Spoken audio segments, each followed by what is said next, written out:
From hatching after exposure in the vacuum of space, to rebuilding their own DNA like Wolverine after being nuked with radiation, these things are incredible. These are creatures scientists have found that can survive in outer space. You've probably heard of sea monkeys before. They sell these to kids like, I don't know, pets, I guess. Just add water and you'll have this family of small little creatures who apparently wear swimsuits and go to the beach. They do make them look a lot more fun on the package. But what you might not know is that sea monkeys or brine shrimp are some of the toughest little creatures on the planet. Their eggs can go into a dormant state, and in that state they can survive all kinds of punishment: extreme heat, freezing cold, radiation. NASA figured this out way back in the 70s and started using them in space experiments. In fact, brine shrimp eggs have flown on multiple space missions, including Apollo and later shuttle missions. Some were even taken into low Earth orbit, exposed to the vacuum of space, and then brought back down to see if they could still hatch. Spoiler: they did. It's kind of wild. These things are sold in toy stores, and yet they're more durable than most military technology. Unless you were to just squish them with your fingers, but you know what I mean. Scientists love studying them because they help us understand how biological life might survive long-term space travel, or even drift between planets inside meteors. Tardigrades, also called water bears, are tiny creatures less than a millimeter long, but they're better at surviving than you and me and everyone else on the planet. Again, when it comes to harsh environments. In 2007, scientists stuck some of these things to the outside of a spacecraft during the European Space Agency's Photon M3 mission. That meant full exposure to the vacuum of space, cosmic radiation, and wild temperature swings, and guess what? A bunch of them survived. Not only that, they reproduced after coming back to Earth. So how do they pull that off? Well, tardigrades have what's called cryptobiosis. When conditions are harsh enough, they curl up into a dried out ball called a ton, basically shutting down almost every function in their body. They basically put themselves into suspended animation, and in this state they don't need food, water, or even oxygen. Their DNA gets wrapped in protective proteins, shielding it from radiation damage. They've been frozen, boiled, blasted with X-rays, and starved for decades, and they bounce back. Some scientists think if there's ever life on another planet, it might be something like a tardigrade. That's why these things have been called the toughest animals on Earth. Deinococcus radiodurans sounds like a dinosaur, but it's actually the polar opposite. It's a microscopic bacteria, sometimes referred to as Conan the bacterium. Yes, the names are deceiving. One sounds like a dinosaur. It's nicknamed after one of the buffest characters in fiction, but I swear these things are not massive. It gets its nickname because it can survive doses of radiation that would just liquefy a human. We're talking thousands of times the lethal dose. Scientists have blasted it with radiation, dried it out, frozen it, even dipped it in acid, and it survived every time. The secret lies in its DNA repair system. When radiation tears its genetic code to pieces, Conan just calmly puts itself back together. Its cells have multiple copies of DNA, so if one gets damaged, it uses the others as a blueprint to fix it. Basically, it has Wolverine's healing factor, which I think would be a more apt nickname: Wolverine bacterium. Last time I checked, Conan the Barbarian can't grow back limbs, but I digress. Obviously, space is no problem for these things. In 2015, researchers sent it into low Earth orbit, unprotected, for over a year. When they brought it back down, it was still viable. Some experts believe bacteria like this could attach to asteroids or space dust and then travel between planets, a theory called panspermia. If anything ever manages to colonize Mars, it might not be us first. It might be Conan the bacterium. Alright, now for something with actual limbs that we can see with the naked eye. The Midge.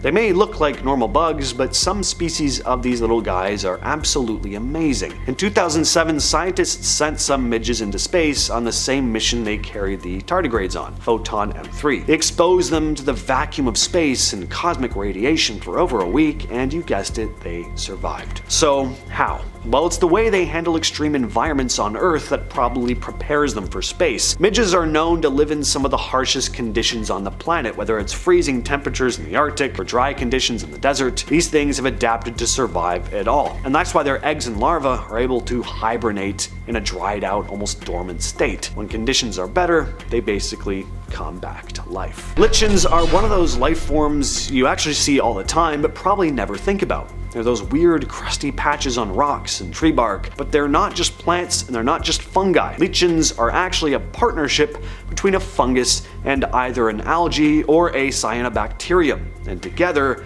they're pretty tough. In 2008, scientists launched a bunch of lichen samples into space on a mission called Biopan 6. They exposed them directly to outer space, and when they brought the lichens back to Earth, they were still photosynthesizing. Like, as soon as they hit sunlight, they just picked up where they left off. The reason they survived is because lichens are built for hardship. They're used to living in places like Arctic tundras, hot deserts, mountain cliffs, so their cells already know how to hunker down and conserve energy. When you've been training on some of the harshest conditions imaginable on Earth, space is just another challenge. Scientists love these things for that exact reason. They're like a living model for what might survive on Mars or the Moon. Now, she leads a congressional task force investigating UAPs. Luna's pushing for more transparency. I'd like to see the federal government roll out some of the stuff we've been given access to, because I think that information belongs in the hands of the American people, she said. Astronomers have been hunting for signs of life beyond Earth, and K2-18b is a planet about 124 light years away that's been a big focus. In 2023 and again in April of 2025, researchers using the James Webb Space Telescope thought they spotted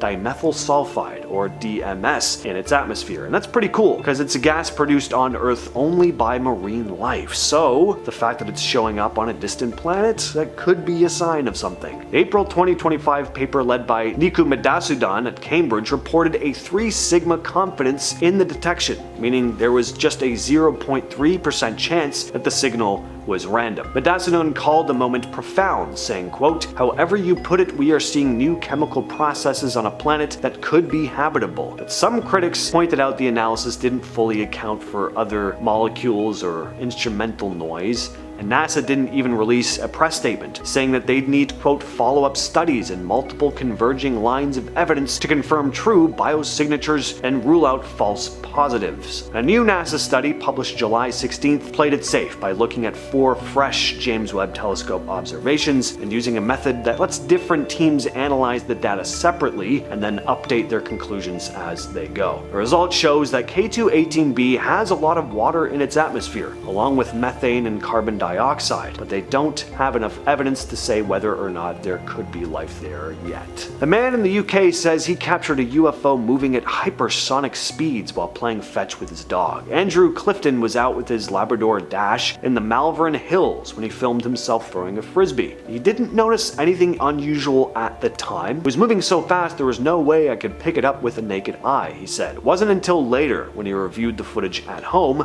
that he spotted whatever this thing is darting across the sky. He said, quote, "When I got home from dinner with friends later that day, I was reviewing the videos from the day and noticed something small. That's when I edited the video into slow motion and saw the object in full force for the first time." After sharing the video with his friends, they told him to post it in a UFO sightings Facebook group. The clip racked up millions of views online, especially when he shared it on X. Andrew admits he's not a hardcore believer, but thinks it's worth keeping an open mind. "Personally, I think it's more likely to be some sort of military equipment that we don't know about.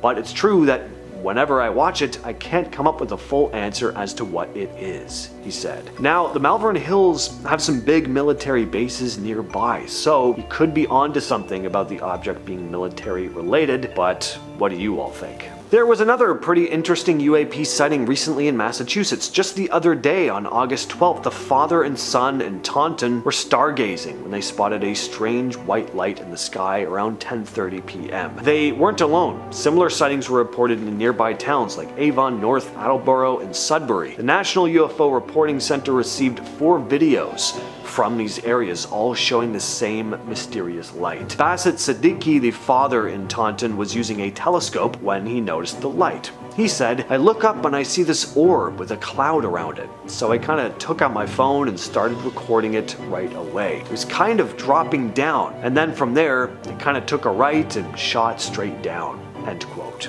Now, we've talked a lot about recent updates on possible alien life, which makes this article from 2015 very interesting. Because at the time, NASA chief scientist Alan Stoffen was pretty confident that we were on the verge of finding alien life, and was predicting that we'd have definitive evidence in 2025. She added, "We know where to look, we know how to look. We have the technology and we're on a path to implementing it. And so I think we're definitely on the road," end quote. And there are plenty of places to check. Europa and Ganymede, moons of Jupiter, and Saturn's Enceladus all have oceans under ice. NASA's Curiosity rover has found organic molecules and nitrogen on Mars, which are the building blocks for life. Almost every star we look at has planets, and a lot of them could support life. American astrophysicist Paul Hertz summed it up, saying, "The Milky Way is basically a, quote, soggy place, with water and clouds between stars, around forming planets, and even in comets breaking apart. To actually find life, Alan Stoffen says humans will probably need to go, saying, "I'm a field geologist. I go out and break open rocks and look for fossils. It's eventually going to take humans on the surface of Mars. Field geologists, astrobiologists, chemists, actually out there looking for that good evidence of life that we can bring back to Earth." The National UFO Reporting Center, or NUFO-RC, has recorded more than 2,000 UFO sightings just in the first half of 2025, noticeable jump from previous years. According to their data, there were 2,174 sightings in that 6-month stretch, compared to 1,492 in 2024. NUFO-RC is a non-profit that collects UFO reports and looks into unexplained cases, and they warn that the numbers probably only scratch the surface. These figures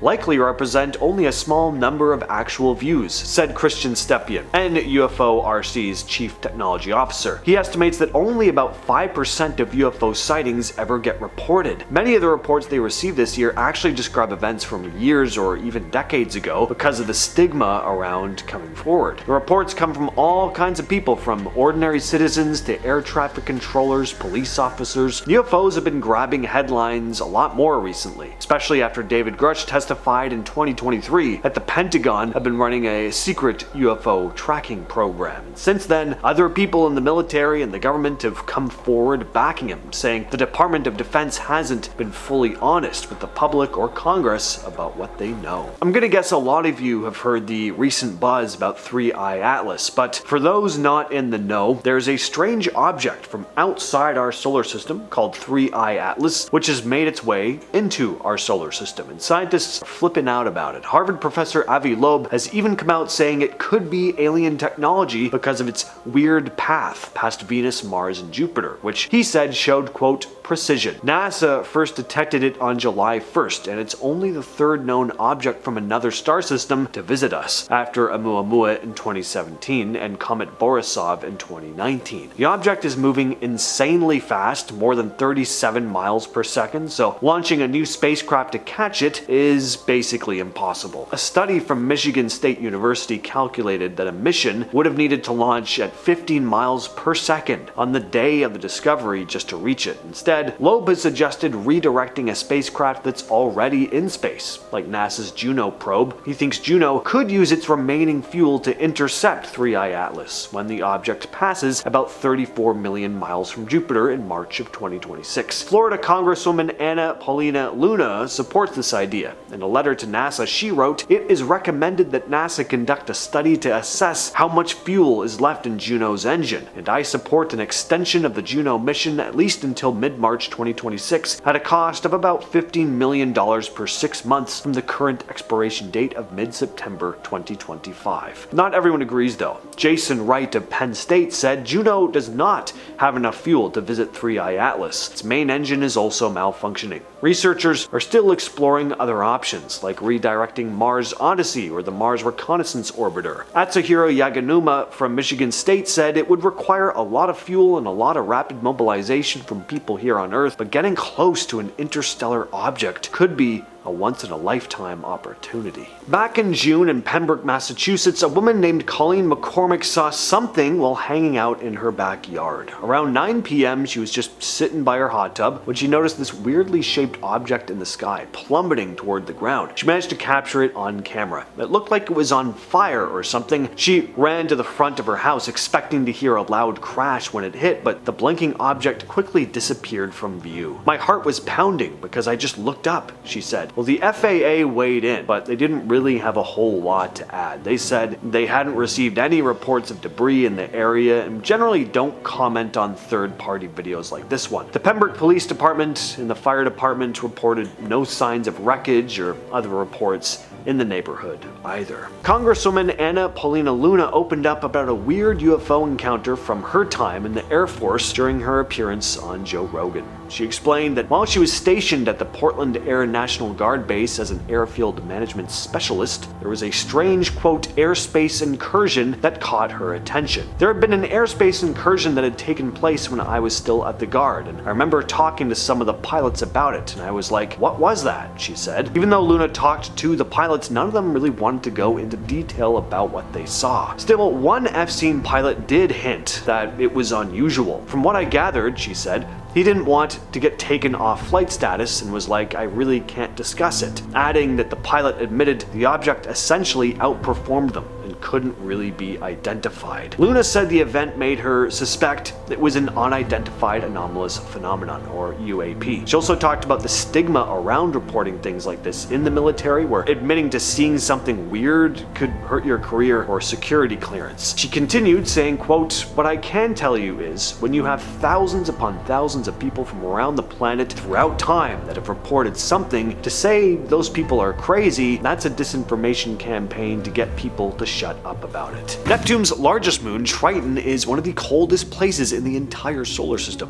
but it has proven to be far from dead. When Voyager 2 flew past it in 1989, scientists were pretty shocked to discover active geysers spewing nitrogen gas into space.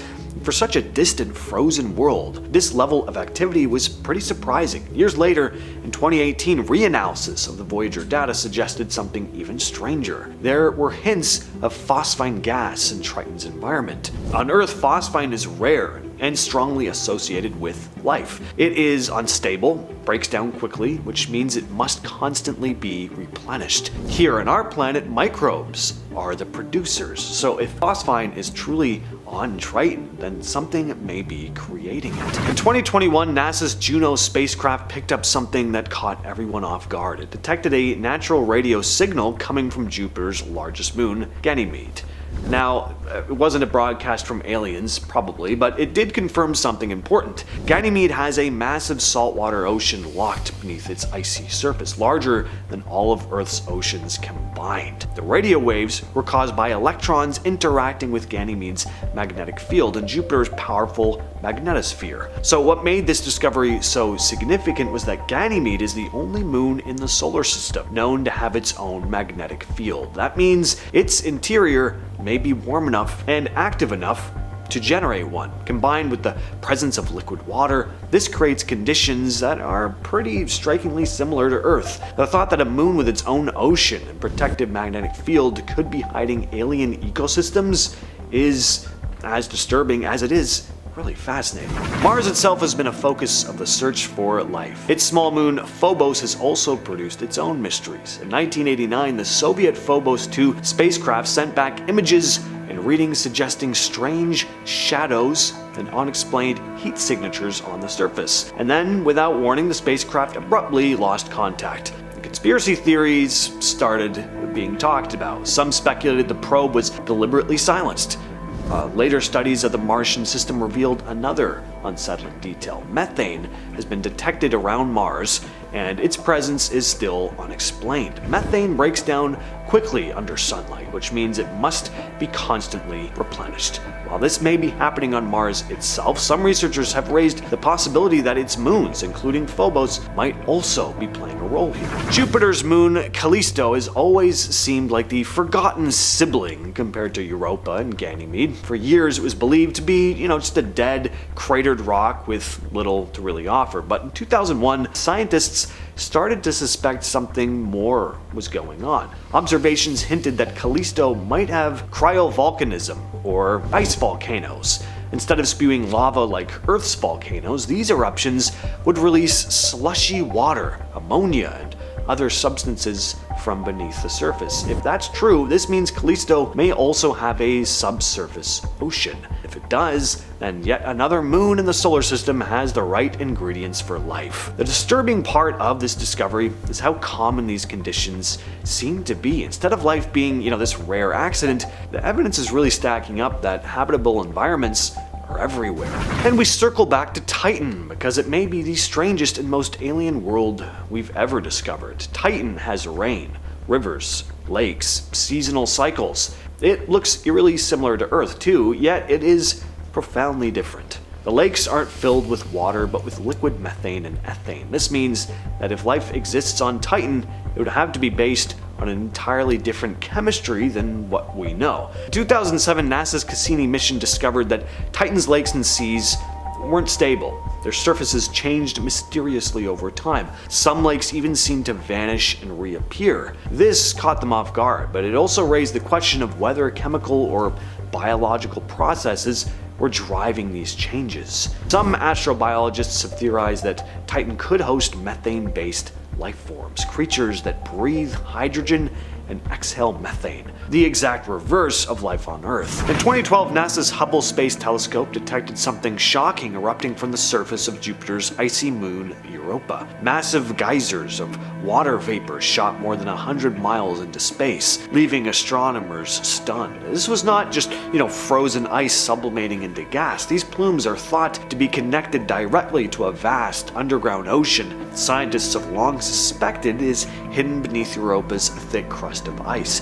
That ocean isn't small. In fact, it's believed to contain more than twice the amount of water here on Earth. So imagine the possibilities here. If you had a world covered in deep ocean, heating from below by volcanic activity and insulated by ice from above, you have a perfect laboratory for life. When scientists analyzed the composition of the plumes, they found signs of salts and organic molecules, the essential building blocks of biology. Some researchers have gone so far as to say Europa is one of the top places in the solar system to actually discover alien life. Every time those plumes erupt, it's like the moon is venting secrets from a hidden world. Saturn's small moon Enceladus was once thought to be little more than a frozen snowball drifting in space, but that all changed in 2005 when NASA's Cassini spacecraft made a pass over its south pole and saw massive jets of water vapor and ice crystals blasting into space. Cassini didn't just observe these plumes from a distance, it actually flew through them.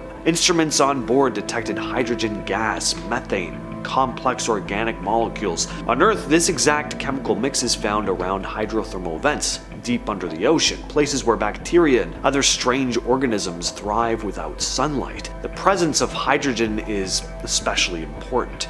It's the fuel source for microbes in these extreme Earth environments. Some scientists now believe that Enceladus may host similar ecosystems beneath its crust, with alien microbes living off chemical energy, just as they do here on Earth. Back to Europa, because this moon has more mysteries than most planets. In 1997, NASA's Galileo spacecraft detected oxygen in Europe's thin atmosphere. First, it seemed impossible. Oxygen is not an element that hangs around on its own. On Earth, oxygen exists in such abundance because of photosynthesis from plants and algae. So, what was it doing around Europa? Well, one explanation is that sunlight and Jupiter's intense radiation are constantly splitting water molecules on the surface ice, freeing up oxygen. But the sheer amount detected raised some questions. Was it really only the product of chemistry, or was it a possible sign of something more? If life were thriving below the surface, its presence might eventually alter the atmosphere in ways we could detect. The discovery of oxygen showed that Europa's environment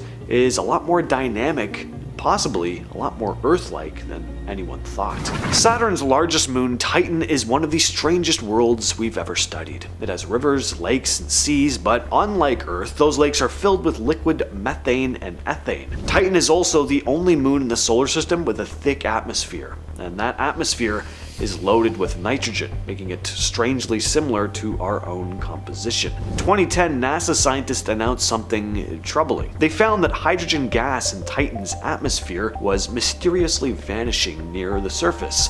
This wasn't a minor fluctuation. The hydrogen seemed to be disappearing in ways that seemed to show it was being consumed. On Earth, microbes do exactly that. They take in hydrogen and use it as energy. Scientists began asking whether something similar might be happening on Titan. Could there be alien organisms living in Titan's methane lakes, consuming hydrogen and producing methane in the process? If so, it would mean Titan is not only habitable, but already inhabited. Europa is famous for the reddish-brown streaks that cross its surface, creating patterns that look like deep scars on the moon's face. For decades, these were assumed to be nothing more than cracks filled with salty ice, but in 2013, when researchers examined them more closely, they found something unexpected. The streaks contained organic compounds mixed with salts. On Earth, that type of chemistry is often linked to biological processes. Some astrobiologists have speculated that these red stains may be more than just geological features. They could be evidence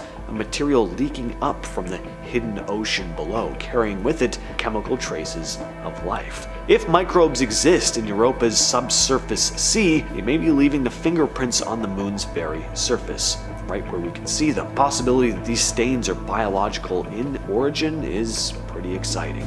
This next one has to be the wildest alien encounter case in recent history. So in March of 2023, something strange went down in a small Bolivian village called Horania. It all started with reports of a mysterious green light hovering in the sky. People whipped out their phones to capture the event, having no idea what the hell they were looking at. But unlike a lot of your typical UFO cases, this one doesn't just end with people seeing something strange in the sky. Things get way weirder. So 2 days later, residents claimed to have seen tiny beings darting around the town at night. One villager, Rita Marquez, described them as little and almost like goblins. Some locals even claimed to have found one of these small creatures dead in a gutter one morning, only for its body to vanish soon after. So, a lot to unpack here. Strange lights, possible aircraft, little beings running around the streets at night, and even a mysterious disappearance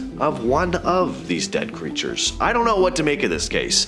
Whenever there's a whole bunch of witnesses like this, I find it very interesting though. Next up, we have Barney and Betty Hill's extraterrestrial encounter, which took place on September 19th of 1961 in Portsmouth, New Hampshire, where the couple claimed to have been abducted by aliens. The ordeal started when the pair saw a bright light in the sky around 10:30 p.m. while driving home after a night out.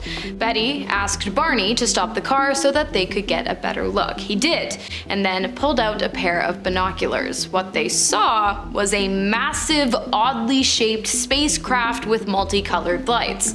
They tried to drive away, but the spaceship, which they believed to have been at least 40 feet long, followed them, getting closer and closer until it was hovering directly in front of the pair's car. Barney claims he was able to clearly make out 6 to 8 humanoid figures standing on the ship who instructed Barney and Betty not to move, but rather to just keep looking towards the ship.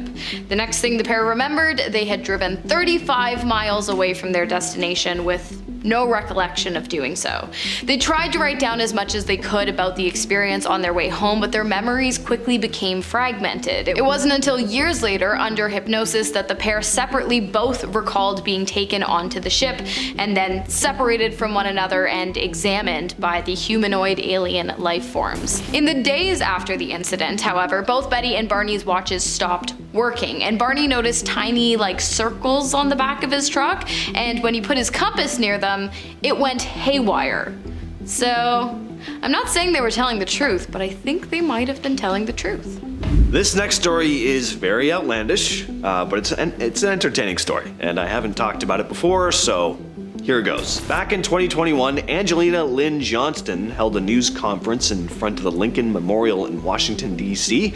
Johnston claims to be a former retired defense intelligence officer who had an encounter with various alien species at a secret base in the Mojave Desert. She claimed that in January of 2010, a few years before she ran as a Democrat candidate for South Dakota Senate, she had met up with a couple in South Carolina who ended up taking her to this secret base. She didn't provide details on exactly where the base was in the desert, but said that she would be taking an astronaut along with a few scientists to the base, which had been built into the side of a mountain. She described seeing various alien species, including one that looked a bit like a praying mantis type creature, and that the beings all spoke to her through telepathy. Next up, we have the Exeter incident, which took place in Exeter, New Hampshire in 1965 and actually inspired a best-selling novel, Incident at Exeter: Unidentified Flying Objects Over America Now,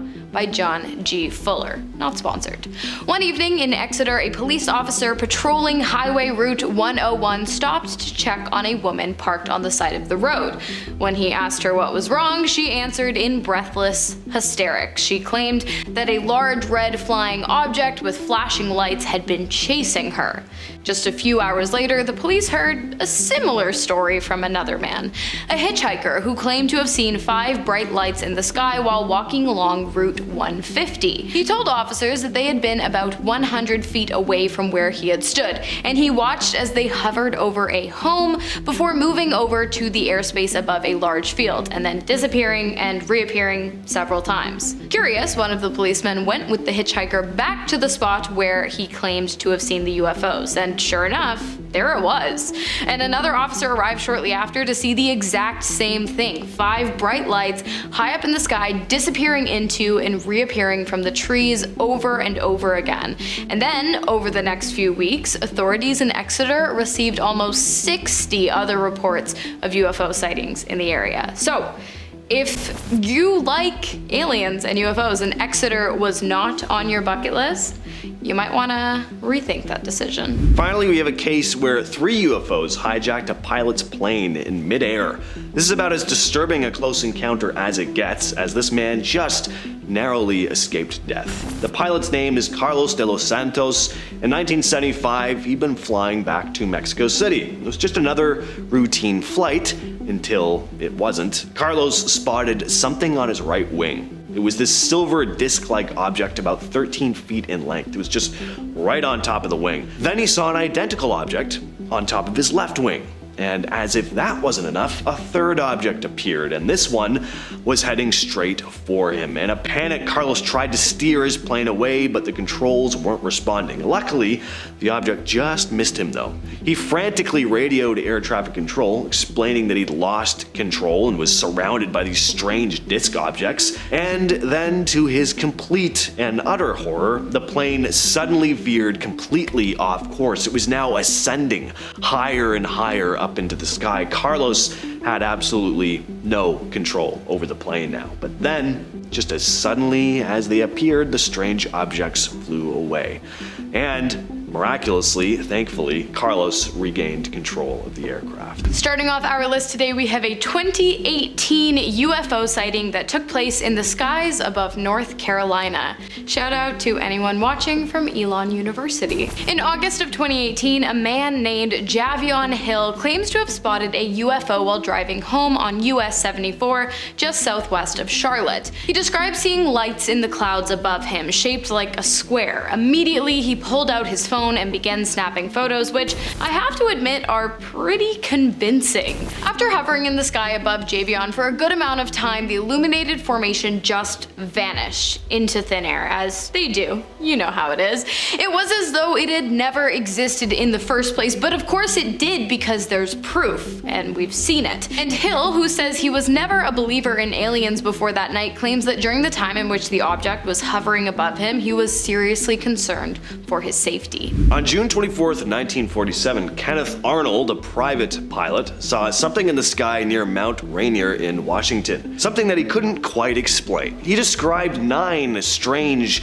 crescent-shaped objects flying in a V formation. What really caught his attention was how fast these things were moving, at around 1,700 miles per hour, which was faster than any known aircraft at the time. And when Arnold reported what he saw, it ended up getting massive media coverage. The Kenneth Arnold sighting is often referenced as the first big UFO encounter in modern times. After Arnold's sighting, lots of other reports started coming in about strange things in the sky across the United States.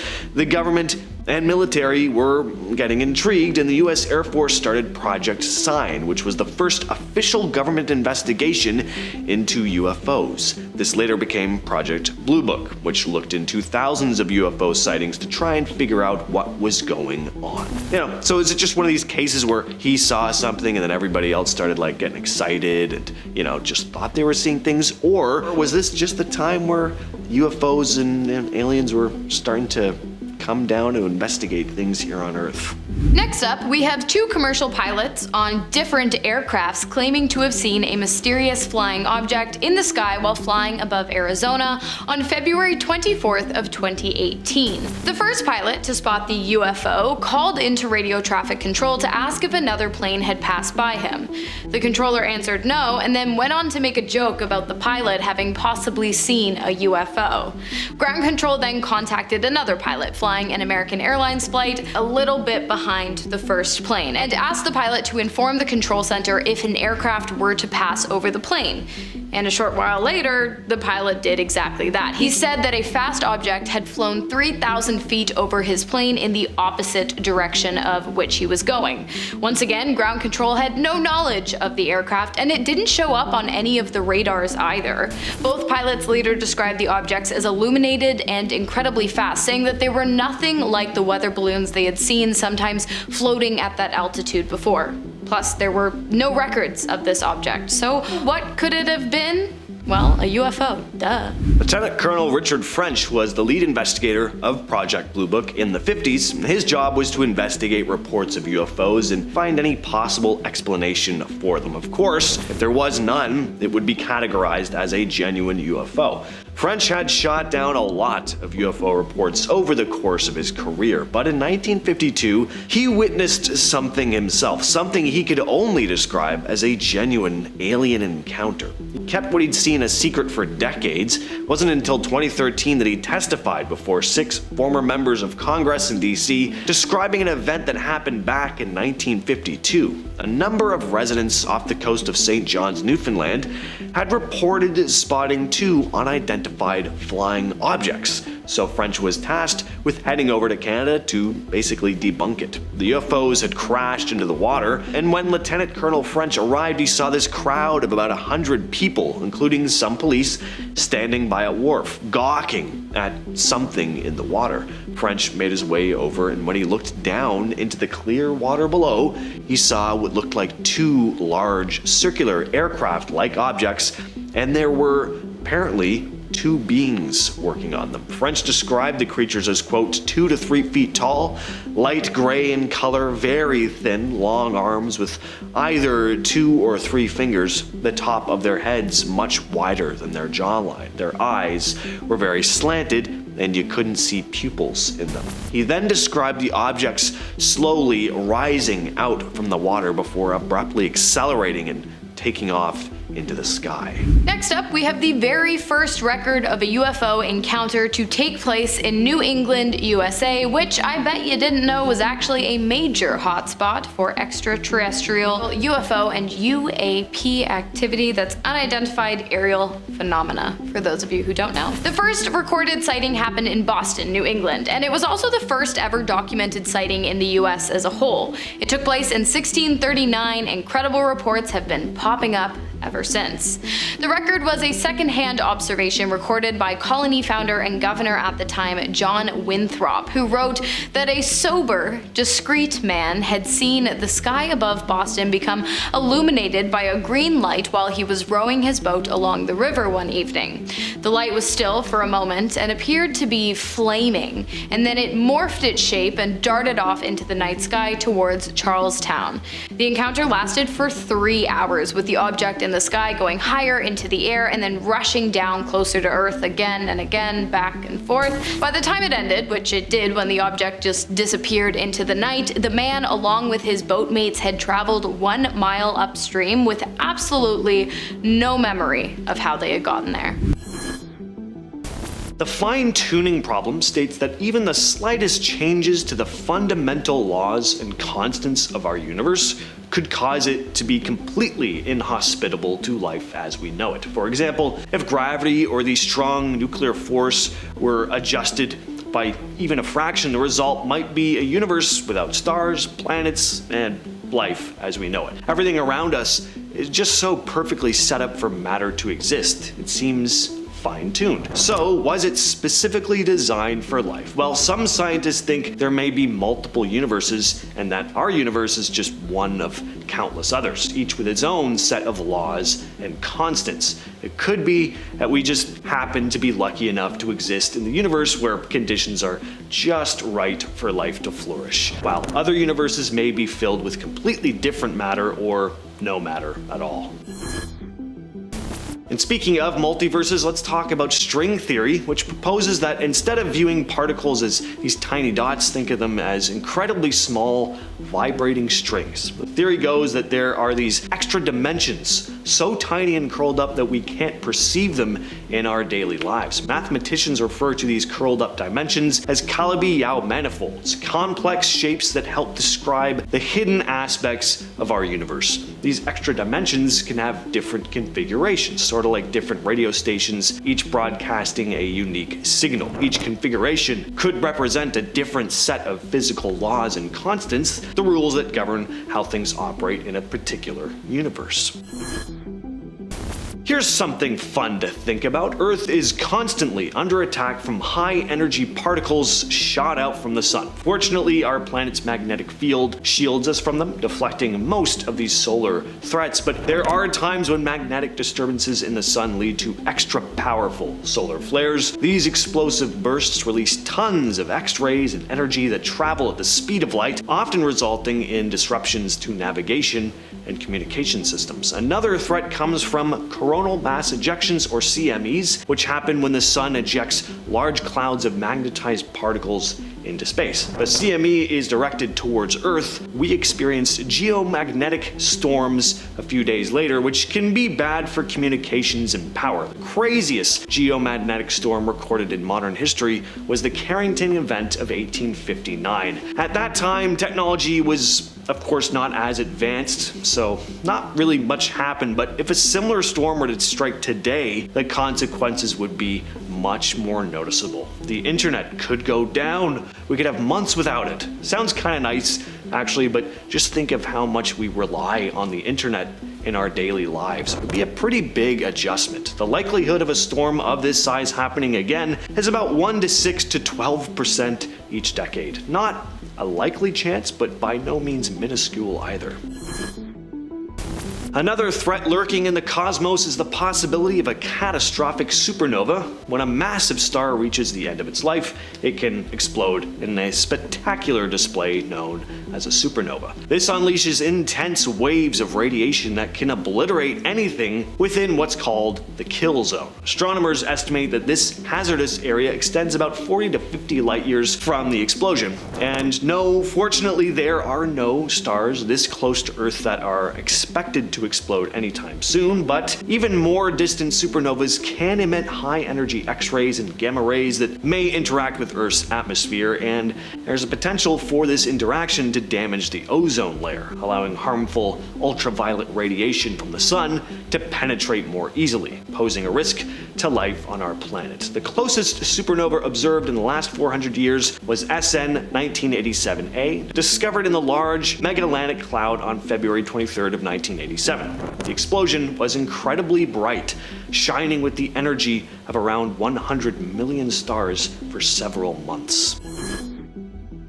Back in 2015, scientists in Hawaii noticed something strange, a huge, empty patch where there should have been 10,000 galaxies. They called it a cold spot because it seemed like everything there had just disappeared. Now, scientists at Durham University came up with a pretty fascinating idea about this mysterious cold spot. They think it might have been the result of our universe colliding with another universe, almost like two giant soap bubbles bumping into each other. When these universes collide, it could push all the energy and stuff out of a specific area, creating a big empty space, the cold spot. We might be living in one bubble universe out of trillions. And this cold spot could be the aftermath of a collision with another bubble universe. Just another mind-boggling idea to try and wrap your head around.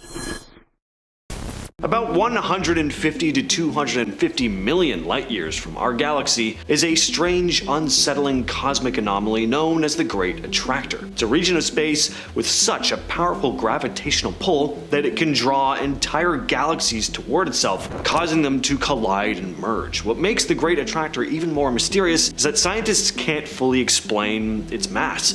There's not enough visible matter around it to account for the gravitational force that it exerts, so researchers really have no idea what lies at the center of it. The Great Attractor is found in the so-called zone of avoidance, a part of the universe that's obscured from our view. So studying this region isn't really an easy task. Now, I know what you're probably wondering. Will our galaxy be destroyed by this unknown Lovecraftian horror at some point? Well, fortunately, the answer seems to be no. While the Milky Way is being pulled toward the Great Attractor, dark energy is simultaneously pushing galaxies apart throughout the universe. So even though we're drawn in, we're unlikely to ever collide with the Great Attractor itself. Long periods spent in space can actually alter our DNA. An astronaut named Scott Kelly, who spent nearly a year aboard the International Space Station, experienced some odd side effects. When he got back to Earth in 2016, there was some surprising changes that caught the attention of scientists. One of the first things he noticed was that he'd grown about 2 inches taller than his identical twin brother, Mike Kelly, who'd been on Earth the entire time. Like most people tend to do. Now, growing 2 inches taller as an adult, that's a pretty sweet deal. Not a negative side effect in the slightest. Send me to space if that's all that happens. But that wasn't it. When researchers did examinations on Scott, they discovered something even weirder. Not only did he have a different gut microbiome, but his DNA was now different than his brother. Identical twins typically share the same genetic makeup. These changes were thanks to the unique stresses of living in space, like exposure to cosmic radiation and the microgravity environment, which can alter cellular processes. Turns out the conditions Scott faced in space had caused his cells to essentially rewrite parts of his genetic code, and unfortunately, he eventually shrank back to his original height, but the changes in his DNA were permanent. This means that in a biological sense, Scott and Mike Kelly are no longer identical twins. Now, this was after 1 year in space. Makes you wonder what effect longer periods of space travel would have on us. Shortly after the Big Bang, the universe was a hot, dense soup filled with particle-antiparticle pairs. When these particles came into contact, they annihilated each other, transforming into pure energy. But scientists have asked a very important question. If particle-antiparticle pairs were perfectly balanced, we should only have energy in the universe with no matter at all. But that's not the case, because you're sitting here watching me talk about this on a computer in your apartment or house or whatever. The point is, the cosmos is teeming with matter. So this must mean that some particles survived this annihilation process, allowing for the creation of everything we see today. This phenomenon, where matter predominates over antimatter, is referred to as the Baryon asymmetry problem. One hypothesis is that the fundamental laws of physics just may have been entirely different at the moment of the Big Bang, changing how matter and antimatter interacted, but it's still an ongoing mystery. Our Milky Way galaxy will one day collide with another galaxy. The Andromeda galaxy, our largest and closest galactic neighbor, is heading straight for us. Now, this will happen over the next several billion years. When the two galaxies finally collide, it won't be this sudden crash. It'll be an incredibly gradual process, taking millions of years due to the vast distances we're talking about here. And even though the galaxies will merge, the stars in them are so far apart that it's unlikely the stars will collide with each other, but you never know. As Andromeda approaches, the night sky will change, constellations will shift, and the night sky will look totally different as the two galaxies fuse. Over time, we'll have a new galaxy altogether. Again, though, there's no immediate need to worry. This collision is billions of years away, far beyond the time frame that concerns us today. Humans probably won't even exist by then, at least not in the form we are now. We'll either be long extinct or will have splintered off to other planets, evolving into different beings. All the same though, it is kind of an eerie reminder that really nothing around us is permanent. Some physicists entertain a pretty mind-bending idea that our universe might actually be a hologram. Now, this doesn't necessarily mean we're living in some fake simulation like in the Matrix. Instead, the holographic principle suggests that our three-dimensional universe may be projected from a distant two-dimensional surface that contains all the necessary information to describe our reality. Kind of like how a hologram appears three-dimensional even though it's being encoded on a flat surface. We might be living in a universe that's fundamentally two-dimensional. It's a strange sounding concept, but it does simplify some complex problems in physics. When physicists apply the holographic principle in their calculations, they find that it makes a lot of equations easier to solve. Leonard Susskind, who helped form this idea, states that it's not just a wild theory, it's a practical tool used a lot in theoretical physics. The idea traces back to paradoxes surrounding black holes. One major issue is the black hole information loss problem. Stephen Hawking discovered that black holes emit radiation and eventually evaporate, which raises the question, if a black hole disappears, what happens to the information of anything that fell into it? Well, some scientists think that the information isn't lost and instead leaves a two-dimensional imprint on the black hole's event horizon. So what would you guess this satellite image is? Could it be an alien crop circle, an ancient geoglyph? Well, it turns out it's actually a Scientology property, Trementina Base. Now, why is this on a scary things list? What can I say? I just find Scientology really creepy, especially because we really don't know exactly what goes on behind closed doors, which is extra bad considering all the dark stuff that's actually come out about this cult over the years. The purpose of this property is actually pretty silly though. According to the Church of Scientology, this huge complex is used to house the works of L. Ron Hubbard. They store all his writings there, to keep him safe from all the enemy forces that want to read his books, I guess. Some of his writing has also even been etched into steel tablets and buried here. Sure, alright. Next up, we have the CW Leonis, a dying star surrounded by an orange cloud of carbon. Carbon being the baseline of all known life. The carbon cloud was created by the star's destruction, as its outermost layers were thrown into the vast expansion of space. And the carbon itself, found in the space dust making up the carbon cloud, was created through something called nuclear fission, which took place inside of the star's interior. Now, nuclear fission happens when neutron stars smash together, creating super heavy elements, heavier than anything you're gonna find on the periodic table. When the elements break down, they give birth to organic elements, such as, in this case, carbon. This is an incredible discovery, as the CW Leonis is the closest carbon star to Earth, coming in at just 400 light years away. And the death of this star has given astronomers a chance to observe the interactions between a dying carbon star's magnetic field and its surroundings. It also shows us just how possible it is for the beginning stages of life to exist, further supporting the theory that we are not alone in this universe and possibly not even in this galaxy. Next up, we have a mysterious red lake. It all started when satellite images showed a lake in Iraq that was pure deep red. So naturally, everyone was like, what's going on with that lake? And to this day, we still don't know 100%. Well, one possibility is pollution. There could be industrial waste and chemicals, sewage, just contaminating the lake, turning it red. Factories sometimes dump their waste into nearby water, causing all sorts of strange changes in color. There could also be something natural going on. Certain types of algae or bacteria can bloom in water and have been known to create red pigments in the water. This is known as red tide. It's usually seen in the ocean, but it can happen in lakes and rivers as well. There could also be a concentration of iron-rich minerals in the water. These minerals can oxidize and create this rusty red color. There's also another rumor that there's a place where they kill animals close to the lake, and well, you know where I'm going with that.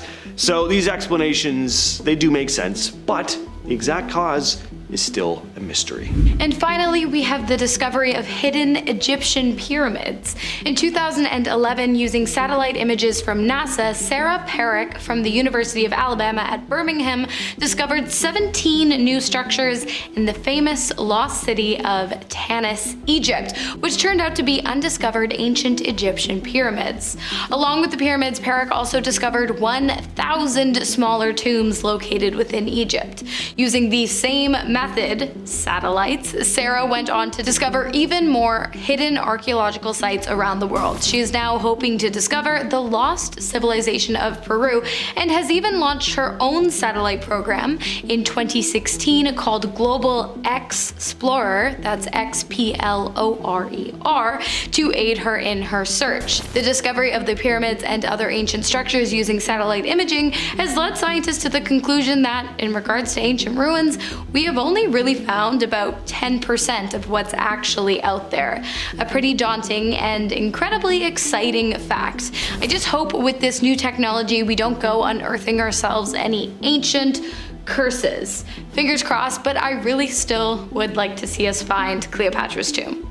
So, fingers crossed with that too. There are tons of weird things people have spotted on satellite images in Antarctica. In 2017, this strange dome-like structure was spotted. There were all kinds of conspiracy theories floating around at the time that this could have been something built by some lost ancient civilization or an alien race. There's also this one here. Another dome-looking object which looks to have an opening on the side, almost like some sort of structure built into the ground. A YouTuber named Mr. MBB333 first spotted it. The object looks to be about 150 feet wide and certainly looks man-made to me. As for exactly what it is, I don't know, the entrance to a secret military base perhaps? Maybe a secret alien base? What's also interesting is that this area is apparently a no-fly zone because of an air sampling camp in the area. Apparently there was also a team of scientists that went missing for a whole week and were picked up from this location by a flight crew. All of that info had been shared by a former naval officer in a letter sent to investigative journalist Linda Moulton Howe. Who knows? Who knows what's going on over there? Next on the list, we have an image captured of Tycho, the zombie star. Now, if you're wondering, what the heck is a zombie star? Allow me to enlighten you. It's a star that died in a fiery explosion and then came back to life by sucking the matter out of other surrounding stars. Now, think about that while keeping in mind that our sun, the thing that gives us life, is also a star. Very nice. Zombie stars are generally referred to as type A supernovas, with a supernova being the biggest explosion that humans have ever seen, each one the extremely bright and super powerful detonation of a single star. So I guess in the simplest of terms available to the space sciences, zombie supernovas are that twice. But that's not even what makes this photo of Tycho so scary. It's the fact that scientists believe that they can use Tycho as a way to practically measure dark energy. While it's currently just a working theory, dark energy is basically an anti-gravity force that fills the universe with negative pressure, expanding and stretching the very fabric of space and time. Think of dark energy as helium filling up a balloon, and the balloon as the universe. The dark energy helium pushes against the parameters of our universe balloon, making it grow bigger and bigger at a very rapid rate. Now, lucky for us, the universe isn't actually a balloon, so we don't really need to worry about it popping, but you might consider what would happen if, due to expansion, our planet became too far away from the sun. Spoiler alert, we would all die. Kazakhstan is another area of Earth where strange things have been captured on satellite images. In the remote deserts, all these ancient patterns have been spotted, etched into the earth. The geoglyphs are massive, and there are all sorts of shapes: crosses, squares, rings, even swastikas. All have been dug into the ground or made by rocks. The geoglyphs in Kazakhstan are part of what is called the Turgay Trough, an area where over 260 of these mysterious designs have been found. The most famous of these is the Ustugayski Square. Hope I'm pronouncing that right. But it's a large square formation with diagonal lines crossing through it, stretching about 900 feet on each side. And these patterns are believed to be thousands of years old. But as for who made them and why, that's still a mystery. The fact that these patterns have survived for so long, though, is remarkable. Another cool thing, they were virtually unknown until they were spotted from space. They were first spotted in 2007 by a man named Dimitri Day while he was searching through Google Earth's satellite images. Next up, we have this image of a pumpkin star, a star that spun so fast it actually flattened itself into the shape of a gourd. If you're wondering how the heck this could happen, allow me to explain. You see, pumpkin stars are actually created by the merging of two separate sun-like stars, which is why they spin so fast and create the shape that they do. It's like when two line dancers hook arms and swing each other around the room using the rotations from the other to improve the speed of their own until they merge into one massive pumpkin-shaped country music fan. Guess it's not exactly like that, but it's pretty similar. Anyways, the rare star, or should I say stars, as astronomers have discovered 18 of these guys since May of 2009, were found using X-ray detection and star mapping, as well as satellites. This worked incredibly well because these Halloween-ready catastrophic supernovas waiting to happen produce X-rays at levels more than 100 times the peak levels of X-ray production ever recorded from our own sun. Oh, and some of these pumpkin stars measure up to 10 times larger than our own sun as well. So let's just put our collective positive energies together and really hope that one of these bad boys doesn't decide to go supernova near our planet anytime soon, because, well, we would probably either die an instant or slow, painful radioactive death. This next one goes to show just how many dangers there are out in space and how much chaos can be caused when these dangers come into contact with Earth. This is a satellite image of a giant-sized crater in the Arizona desert. It's called the Barringer Crater and was created 50,000 years ago by a meteor. It's 3,900 feet in diameter and 560 feet deep. It was created with the exploding force of 2.5 million tons of TNT, which is about 150 times the force of the Hiroshima atomic blast. Just a little reminder that we're always on the verge of complete and utter destruction. So yeah, NASA really needs to get those meteor-destroying lasers made as fast as possible. Next up, we have our inevitable doom, illustrated in a generated photo released by NASA showcasing the inevitable head-on collision of our own galaxy with a neighboring galaxy by the name of Andromeda. You might have heard of it. When this happens, it is predicted by NASA that our sun will be flung into a new region of the galaxy, leaving Earth and our entire solar system to become frigid, lifeless, and inhospitable. The event is scheduled to take place 4 billion years from now, and this information was discovered using the Hubble telescope, an extremely powerful satellite along with some extremely complicated data processing that I cannot even begin to understand because I am a YouTuber, not a rocket scientist working for NASA. Anyways, these scientists and astronomers have been able to track the trajectory of the Andromeda and the Milky Way galaxies as well as their speed, and it's looking like a head-on collision. One more thing, if you're one of those people who think three's a crowd, you'll be happy to know that while the majority of the cataclysmic collision will solely be between Andromeda and our own Milky Way, there is a third party at play, the Triangulum Galaxy, which is actually racing against the Andromeda in an effort to merge with the Milky Way first. Everyone wants a piece of the Milky Way.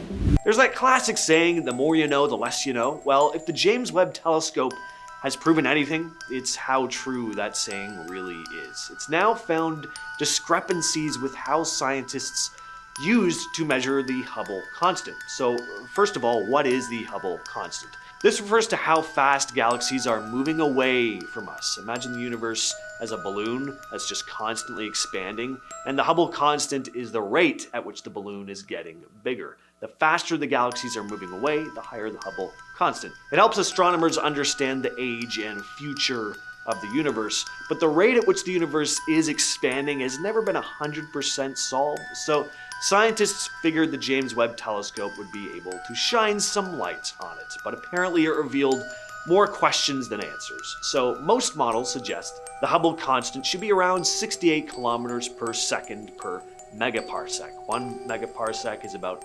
3.26 million light years. Not something I can really wrap my head around, because I and likely you don't really have any relatable reference for that, but the point is, some experts are now calculating the constant to be 69.8 kilometers per second per megaparsec. Others are giving even higher values. So there are questions about the accuracy of our measurements, and definitely some gaps in our understanding of the universe. Next up, we have dust. Apparently this stuff is inescapable and has been around a lot longer than we once thought. And if that's not scary, I don't know what else is. Scientists using the James Webb peered into the past and found carbon dust in 10 different galaxies that existed just 1 billion years after the Big Bang. Now, this may not seem all that crazy, but this is actually kind of a big deal. You see, what scientists have always thought is that heavy elements like carbon were created in the hearts of stars. When these stars exploded, they scattered these elements as interstellar dust. Then new stars formed from this dust, making galaxies richer in heavy elements. But the JWST found this carbon dust in galaxies that are only about 10 million years old. That's way faster than their previous theories predicted for the buildup of heavy elements in galaxies. So the question is, how did these young galaxies get so rich in carbon so quickly?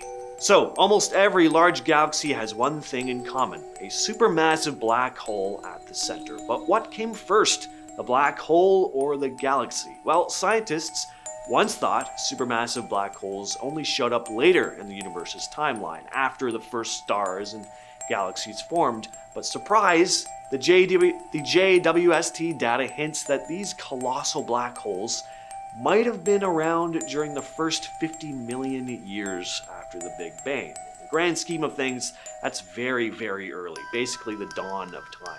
The team leader, Joseph Silk, explained that these early black holes could have acted like, quote, building blocks or seeds for the galaxies we see today. Instead of forming after the stars, they might have been there from the beginning, influencing star formation. So, the plot thickens. And black holes were already incredibly mysterious before.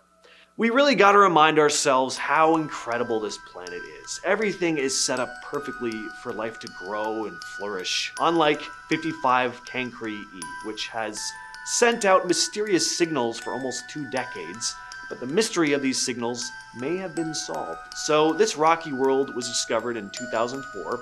It's around 8 times the size of Earth and sits about 40 light years away. The exoplanet's been emitting strange signals for almost 2 decades.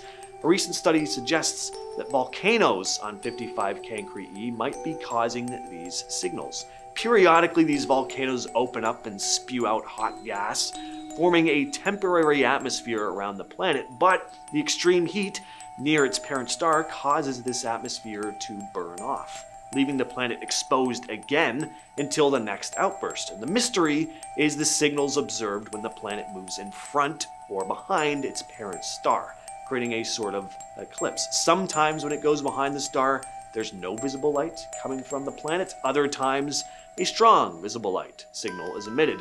This is because the planet's proximity to its star triggers outgassing. Giant volcanoes and thermal vents open up, releasing hot carbon-rich elements into the atmosphere. The problem is the planet can't hang on to this atmosphere for long because of the intense heat. It gets blown away, leaving the planet bare until the next outgassing event. So sometimes the planet has an atmosphere, and other times it doesn't, which is pretty odd. And finally, we have the discovery of the oldest known supermassive black hole in the universe. This black hole is luckily extremely far away, 13.2 billion light years away from Earth, to be exact. This also means we're observing it as it was about 470 million years after the Big Bang. I still find it nuts how these telescopes are basically looking back in time. This black hole is in a galaxy named UHZ1, and this black hole is believed to be born massive, with an estimated mass between 10 and 100 million times our Sun. The discovery of this thing has astronomers wondering even more about how supermassive black holes form. Did they emerge from the collapse of massive gas clouds, or from explosions of the first stars? Well, apparently this one was massive from the start, meaning it could have formed differently than how other black holes are thought to form, slowly growing and expanding over time as they consume more matter. This one could have had a head start, expanding much faster than what the modeling used to suggest. So basically, that is to say, from every point on this list, we just don't know really what's going on up there in space. And that's kind of the fear of unknown is like the biggest fear humans can have, right? Starting off the list with the discovery of unbelievable galaxies. These galaxies are nearly the size of the Milky Way, which scientists weren't expecting to see. So why is this? In these deep field images from the telescope, huge galaxies were observed, filled with mature red stars. They look like tiny reddish dots to the powerful telescope, and they came about at the beginning of time, about 500 to 700 million years after the Big Bang. So astronomers anticipated seeing young and small galaxies in the early universe, but the James Webb observations revealed massive galaxies with old red stars, very different from what they'd expected to see and very different from what the predecessor, the Hubble Space Telescope, observed. Joel Leah, an astronomy and astrophysics assistant professor at Penn State, explained that the galaxies appeared 50 times more massive than expected, with some reaching the mass of our Milky Way when the universe was only 3% of its current age. Next up, we have the discovery of jumbos. In 2023, the James Webb Space Telescope discovered over 500 rogue planets, meaning they don't orbit a star, in the Orion Nebula. Now, researchers have detected mysterious radio signals from a pair of these rogue planets. These planets are known as Jupiter Mass Binary Objects, or jumbos, which I'm going to call for the duration of this point. James Webb, with its ability to pick up infrared radiation, revealed that about 80 of these rogue planets exist in pairs, dancing around each other at distances ranging from 25 to 400 times the distance from Earth to the Sun. Scientists don't really know what to make of these things right now. In fact, they're not even sure if jumbos are planets or entirely new entities, larger than planets but smaller than brown dwarfs. So this is already strange, but it's gonna bring us to our next mystery. And that is the mysterious radio signals these jumbos were giving off. So in order to understand these strange objects, researchers wanted to see if they emitted radio waves, as different cosmic objects produce unique radio emissions.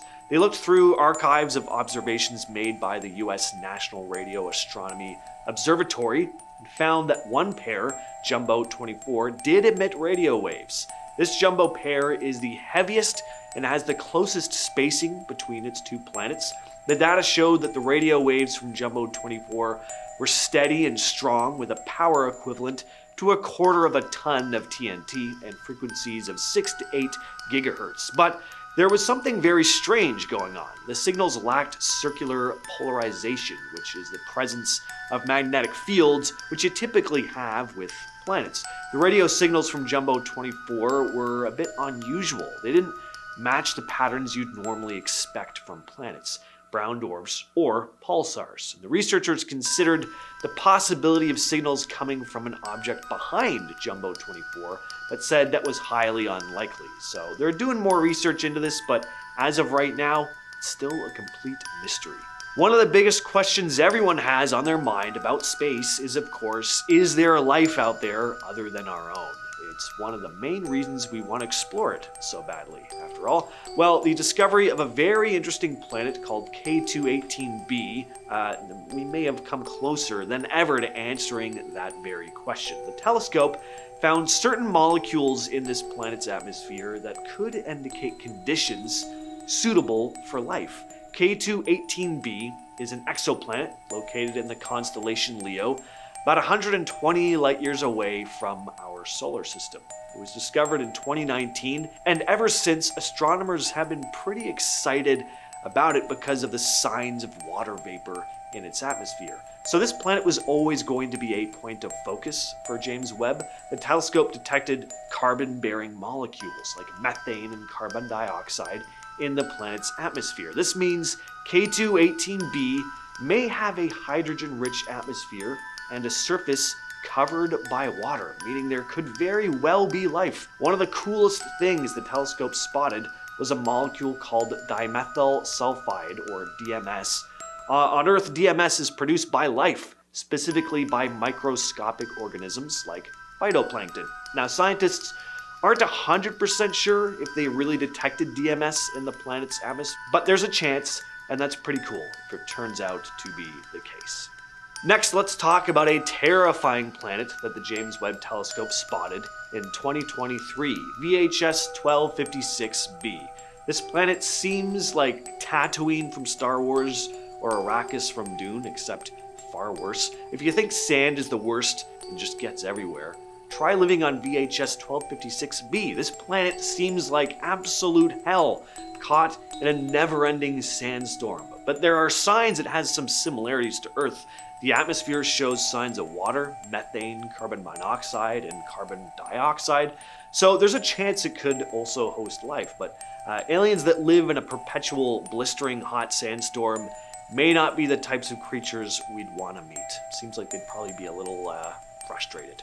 A strange UAP was captured on camera back in 2018, but the video was kept secret for years. It was just released to the public last year in January of 2024. The object was spotted flying over a US military base in Iraq and was tracked by a military infrared radar. It moved across the base before making a controlled descent into a body of water. About 17 minutes later, it reappeared and took off at an incredible speed. The Pentagon has officially classified it as a UAP. What caught a lot of attention was how quickly the object changed color. You'll notice that the object keeps switching from this semi-translucent look to black. And since the video was shot using infrared, the color changes indicate shifts in temperature. The object was changing temperature so fast that it actually made it difficult for the radar to even track. And according to Dr. Matthew Sadagas, a physics professor at the University of Albany, it was doing this, quote, faster than any known object.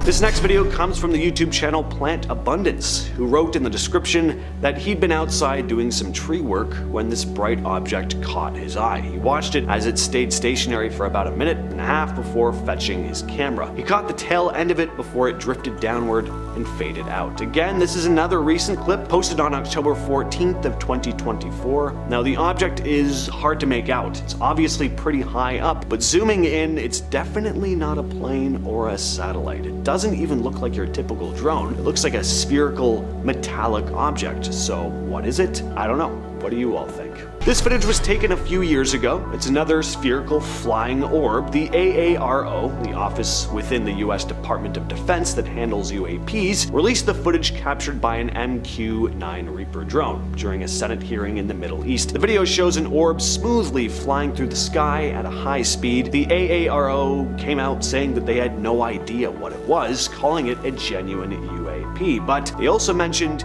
it was not the first time they'd seen something like it. On December 16th of 2024, tourists at Disney World in Orlando caught sight of a glowing red UFO streaking upward in the night sky. The object kinda looks like a falling star, but in reverse. The video made the rounds on TikTok with people commenting it was a UAP of extraterrestrial origin. Now, unlike a lot of the other stuff on this list, this one may have a very clear explanation, and while that explanation probably isn't aliens, it's still pretty cool. The glowing streak was probably a SpaceX rocket that launched that night. Falcon 9's reusable booster successfully landed in the Atlantic after 8.5 minutes. SpaceX was transporting a GPS satellite for the US military. There was a similar sighting near Disney on December 23rd, also very likely a SpaceX mission. So this final story comes from a new docu-series called Investigation Alien. Footage was captured showing a strange object descending into the English Channel. The series follows journalist George Knapp and his team, including underwater archaeologist Rory Kremer,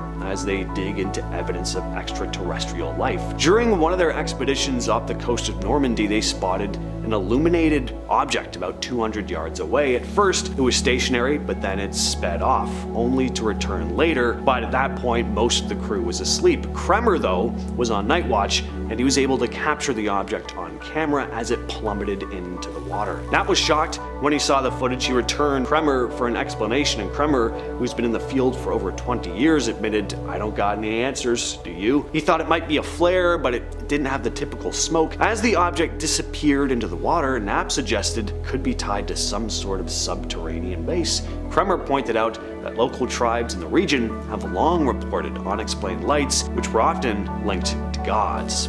They both agreed that the footage could be evidence of something much bigger lurking beneath the surface. Now, is this story legit or just a clever way of promoting the series? That's for you to decide. But based on everything on this list, could very well be alien. A strange UFO sighting was captured over New Jersey recently. In a 13-second clip shot near Atlantic City on a Sunday night back in December, a strange white light blinks in the sky before suddenly vanishing. Family members who were watching the light in the sky were completely baffled by what they were looking at. The thing just kind of hovers in the sky, slightly flickering before it looks like it disappears. Turns out that's not exactly the case. A man named Tim Janicki, who received the footage from a friend, posted it online with the heading reading, "I don't trust random videos I see on X, but this is 100% real." So this video has been getting shared around quite a bit. One commenter pointed out, "You can see it didn't just disappear, but it took off with incredible speed. There's a small flash of light to the left as it leaves. Humans can't produce the energy required to go that fast, especially from standstill." And that's true. If you look closely,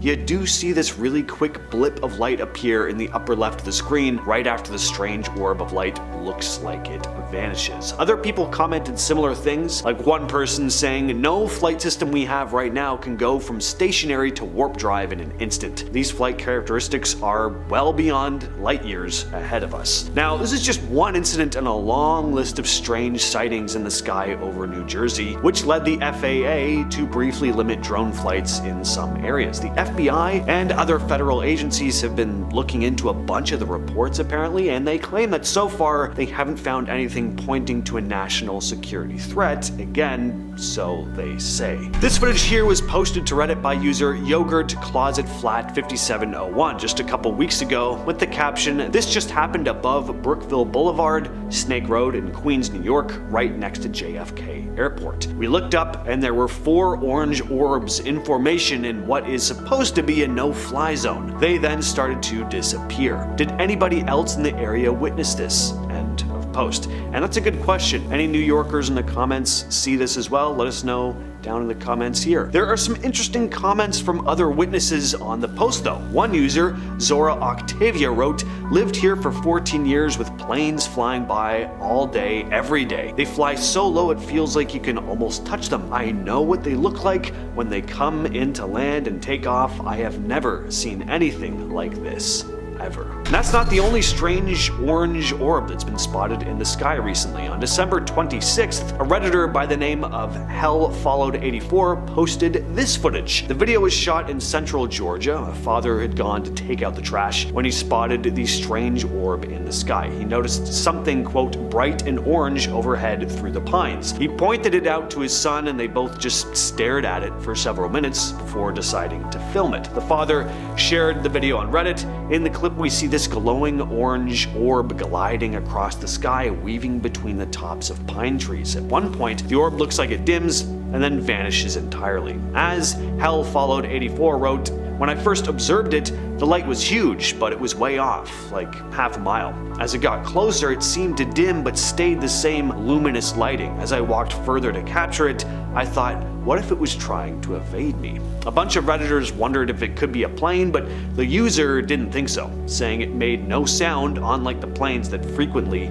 fly over his home. And we're back to New Jersey with another set of strange lights in the sky captured on camera recently. A YouTuber named CJ Faison recently posted footage showing what he believes are drones flying in, quote, "deliberate formations" off the coast of New Jersey over the Atlantic Ocean. He took a boat 26 miles out from the Pine Barrens to get the footage using a night vision camera. In the video, he'd gone out to get footage of the mysterious drones that people have been spotting in the skies over the last couple months. He did manage to capture a bunch of these blinking lights in the sky. Some are stationary, some are seen moving through the sky, some appear and disappear completely, and some of the drones seem to zip across the horizon at incredible speeds. It is definitely odd. CJ wrote in the video description, "The drones in New Jersey have been seen coming from the ocean for several weeks. We found UAP drones in the middle of the ocean 100%. This is something they don't want you to see. Now, sure, people have access to drones nowadays. There are more things in the sky than there ever have been in history, but it seems like people are spotting particularly bright, rather large objects moving at speeds way too fast to be your over-the-counter drone. And again, the FBI is getting involved.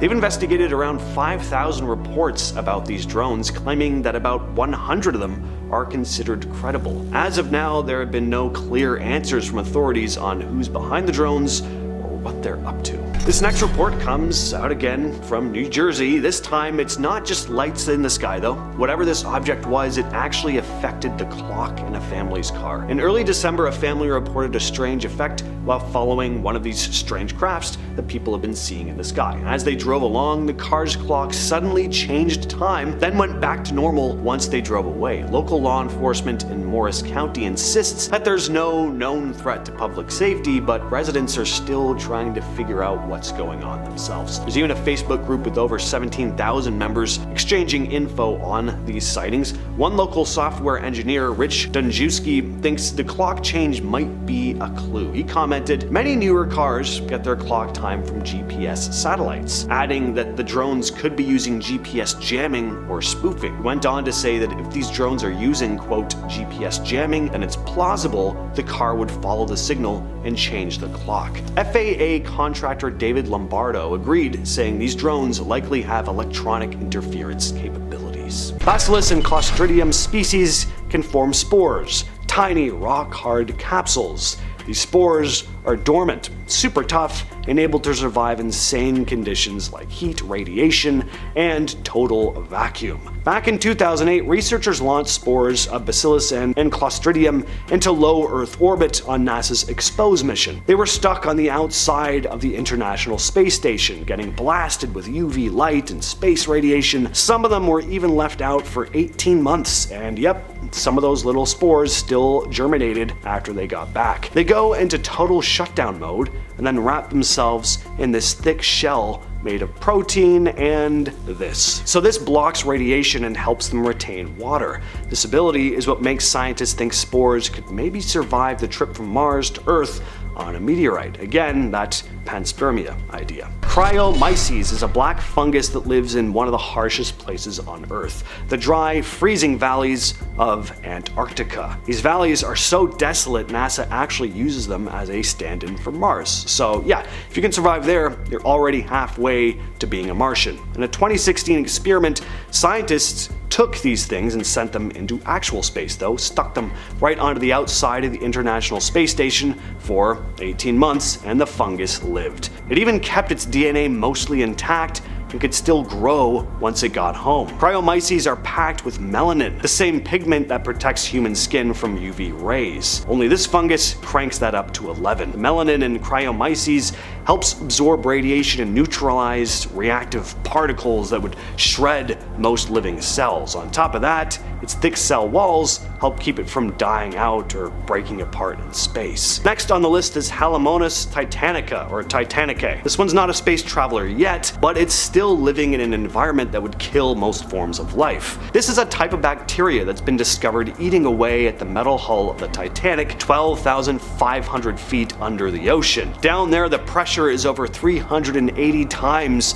what it is at sea level, and there's no sunlight, barely any oxygen, and the water's freezing cold. In other words, a nightmare for most life forms, but not this bacteria. What makes H. titanica special isn't just that it survives those brutal conditions, it's built for them. It feeds on iron and slowly breaks down the Titanic's metal, forming these weird icicle-like formations aptly called rusticles. Scientists think the Titanic will be nothing but a rust stain in a few decades, unfortunately, thanks to this bacteria. But researchers are studying it to understand how it could help with what's called bioremediation, which is the process of using living organisms like bacteria or plants to clean up pollution. Imagine using bacteria to safely eat away at old oil rigs and shipwrecks and even waste left in space. So if you've ever seen a weird blob of jelly on the ground after it rains and wondered what the hell it is, well,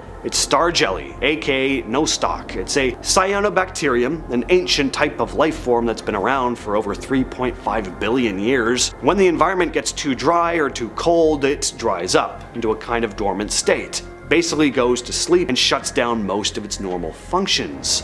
While it's in this state, it can survive without water and is protected from things like heat, cold, and radiation. When things finally improve, like when it rains, it wakes back up and starts growing again. Not an animal, not a plant, not a fungus, slime mold is basically this brainless blob that can solve mazes? Yes, it looks like something out of an 80s horror movie, but it's one of the weirdest and most intelligent forms of life on Earth. It has no brain, no nervous system, and yet it can solve complex problems like finding the shortest path through a maze. It's nuts. Scientists have used it to model transportation networks because it's that good at efficiency. But what makes it a good candidate for space is that it thrives in darkness, doesn't mind radiation, and it can enter a dormant state when the environment gets too harsh. In 2021, slime mold was sent to the International Space Station in an experiment to study its behavior in microgravity. It didn't just survive, it kept moving, growing, and navigating its surroundings like it was still on Earth. Some researchers think it's one of the best examples we've got of how simple life might survive and even think in space. It may look like a puddle of rotten mustard, but this stuff is tough and surprisingly clever.